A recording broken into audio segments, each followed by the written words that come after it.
Se cumple un año de esta guerra en Ucrania. Desde el comienzo, la prioridad de Estados Unidos fue la gestión de los aliados, una prioridad que ha dado excelentes resultados hasta el momento. ¿Europa ha hecho algún esfuerzo, ha tenido algún incentivo para liderar esa gestión, para asumir un papel de liderazgo en lugar de apoyarse en Estados Unidos? ¿No? Desde el primer momento, todos los estados europeos y la Unión se movilizó. No tuvimos que esperar a Estados Unidos. En 36 horas presenté una propuesta para que utilizásemos un fondo intergubernamental para, por primera vez en la historia de la Unión Europea, suministrar armas a un país en guerra. Y desde entonces hemos dedicado al apoyo a Ucrania unos 65.000 millones de euros, de los cuales solo 12 han ido en ayuda militar y el resto en ayuda económica, financiera y humanitaria. Pero nuestro apoyo ha sido muy importante desde el primer momento y de una manera que ha demostrado una unidad como yo nunca había visto antes en la Unión. Esta guerra ha vuelto a poner de relieve que los conflictos en suelo europeo no se resuelven sin el liderazgo de Estados Unidos. Por ejemplo, Alemania no se comprometió a mandar sus tanques Leopard 2 hasta que Estados Unidos no se comprometió a enviar sus tanques Abrams. Sí, es cierto que esta guerra ha vuelto a poner de relieve la importancia que tiene la OTAN. Naturalmente, nunca nadie ha pretendido en la Unión Europea que la OTAN no fuese el baluarte fundamental de la defensa territorial de Europa. La OTAN es el instrumento fundamental de la defensa territorial de Europa. Lo era antes de la guerra y ha quedado de manifiesto ahora. Y dentro de la OTAN, claro, Estados Unidos, como la gran potencia militar que es, tiene un papel. Y los europeos, que tenemos menos capacidad militar, pero no es despreciable, hemos hecho, creo, mucho más de lo que nadie pudo imaginar que fuésemos a hacer.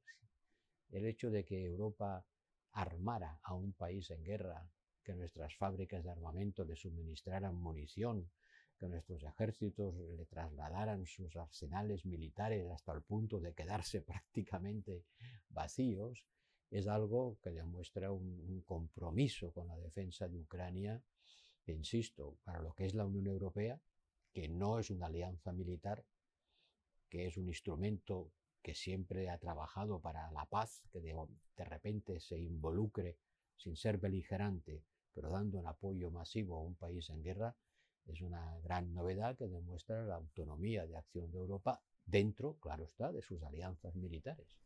Gestionar el futuro de las relaciones entre Europa con Rusia es el mayor reto que tiene la Unión Europea y el continente europeo en los próximos años. En los próximos años, Dios dirá. En los próximos meses, el reto que tenemos es conseguir que Rusia no gane esta guerra, que no la está ganando, la está perdiendo. ¿Usted cree que si Putin hubiera sabido cuando lanzó la invasión y creía que en 15 días estaba en Kiev, al cabo de un año estaría como está, retrocediendo, habiendo perdido más de 1.600 tanques y 80 y tantos mil soldados muertos en combate? No, para Rusia esto ha sido un fracaso militar estrepitoso. Y nosotros tenemos que seguir ayudando a Ucrania a que se defienda, pura y simplemente a que se defienda. Aquí de la noche a la mañana ha habido un país que ha invadido al vecino, sin ninguna provocación por su parte, sin ninguna causa que lo justifique. Y en un año ha habido miles de muertos, un país siendo destruido sistemáticamente. La artillería rusa dispara 50.000 tiros de cañón al día, dejando a Ucrania sin luz, sin electricidad, obligando a, creo que son más de 15 millones los ucranianos que han tenido que abandonar sus casas, 6 millones están acogidos en la Unión Europea.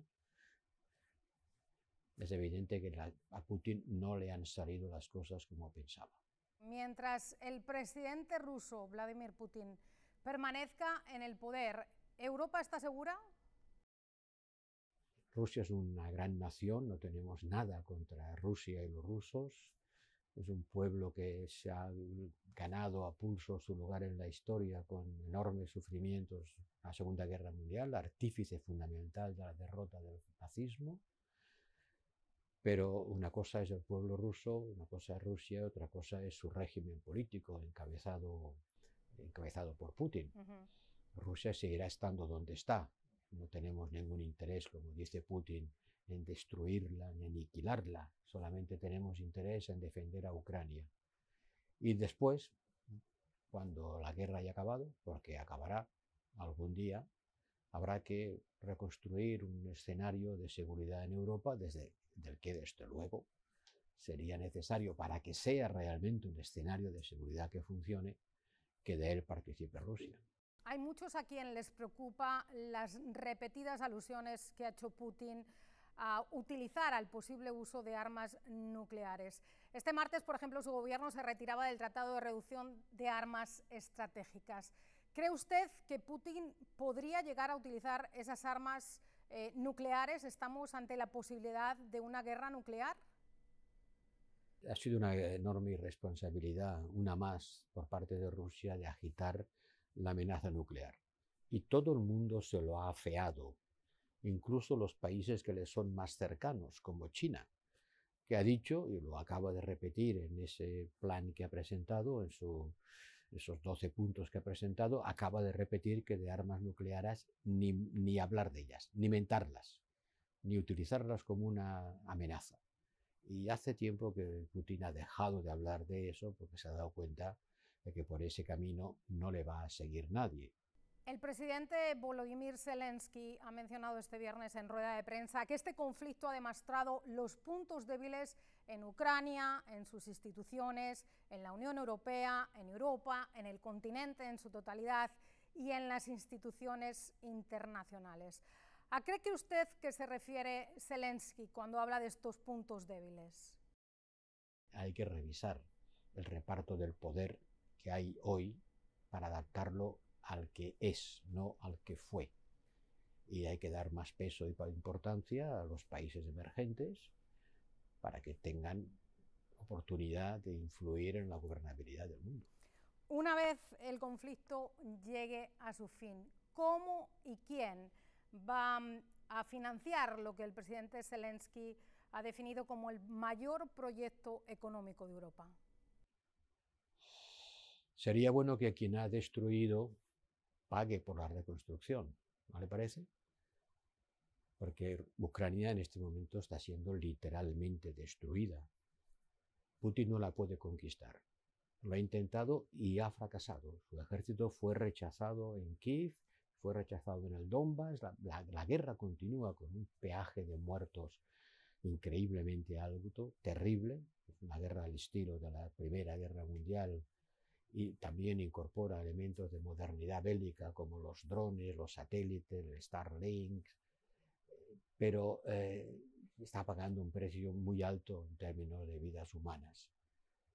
Pero está destruyendo el país, lo está bombardeando sistemáticamente. Cuando haya que reconstruirlo, porque habrá que reconstruirlo, sería razonable pensar que quien lo ha destruido contribuye a ello. ¿Qué lecciones cree que nos ha dejado en este primer año de conflicto? ¿Qué lecciones nos han dejado? ¿A qué debemos prestar atención? Debemos prestar más atención al diálogo entre todos y debemos hacer más conscientes a todos los países del mundo qué es lo que está pasando, cuáles son las causas y las consecuencias. Las consecuencias la gente las sabe porque las sufre, es una experiencia vital. Cuando sube el precio de la energía y de los alimentos, el que tiene que pagarlos sabe lo que le ocurre, pero no sabe muy bien por qué, cuáles son las causas de la guerra. Hemos de ser quizá menos ingenuos. No debimos haber creído que Putin iba a ser un suministrador seguro de energía a un precio razonable. Esas cosas se aprenden cuando se sufren. Y ahora el trabajo fundamental que creo, ahora hablo como diplomático, es discutir con todos los países del mundo de qué manera se puede construir un mundo más justo, más equilibrado y más seguro.